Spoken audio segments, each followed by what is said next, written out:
प्रिय छात्र छात्राओं, कैसे हैं। मैं डॉक्टर धर्मेंद्र कुमार राम, सहायक प्राचार्य इतिहास, लक्ष्मी नारायण रामेश्वर संस्कृत महाविद्यालय, जयदेव पट्टी, दरभंगा।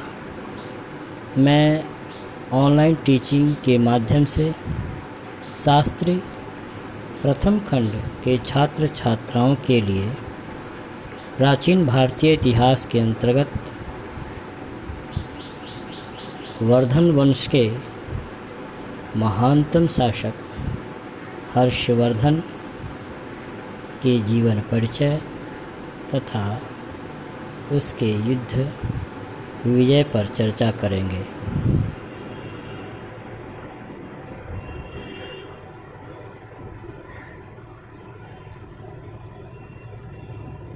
हर्षवर्धन वर्धन राजवंश का एक महानतम व प्रतापी शासक था। गुप्त साम्राज्य के विघटन अथवा पतन के पश्चात उत्तर भारत में जिस प्रकार राजनीतिक उथल पुथल का माहौल या राजनीतिक अराजकता की स्थिति उत्पन्न हुई, छोटे छोटे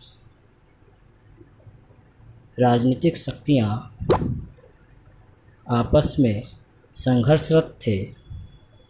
दूसरे शब्दों में कहा जाए कि गुप्त साम्राज्य के पतन के पश्चात उत्तर भारत में जिस प्रकार राजनीतिक विकेंद्रीकरण का युग प्रारंभ हुआ,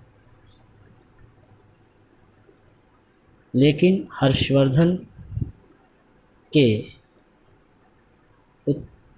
राज्यारोहण के साथ ही यह राजनीतिक उथल पुथल अथवा राजनीतिक विकेंद्रीकरण के युग का समाप्ति हुई।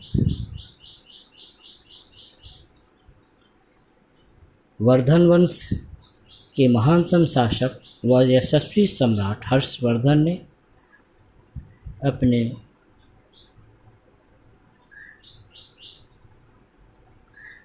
सैन्य बल के द्वारा उत्तर भारत के विशाल भूभाग को अपने साम्राज्य के अंतर्गत संगठित करते हुए भारत में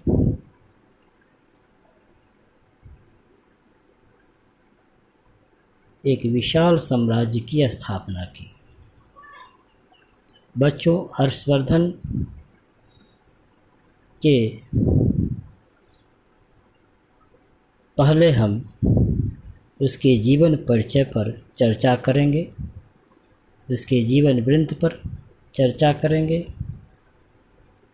वर्धन वंश के महानतम शासक हर्षवर्धन का जन्म 591 ईस्वी के आसपास हुआ। उनके पिता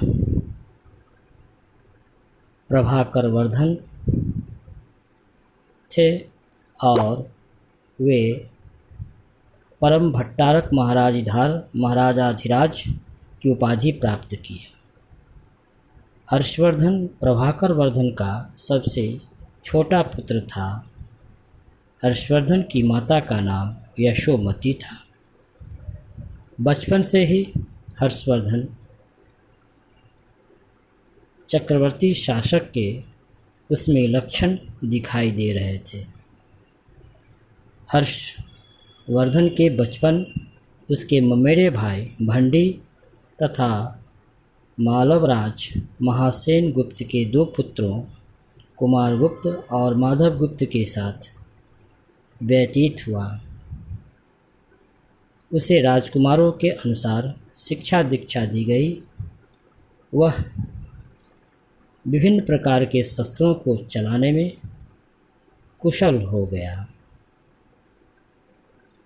हर्षवर्धन युद्ध विद्या के साथ साथ उसे दूसरी विद्याओं,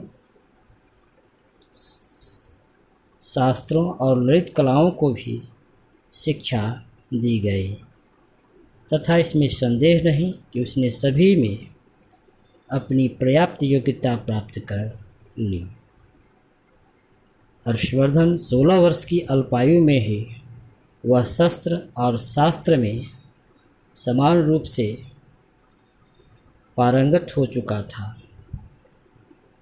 राज्यवर्धन की मृत्यु के पश्चात 606 ईस्वी में हर्षवर्धन ने अपनी राजगद्दी संभाली।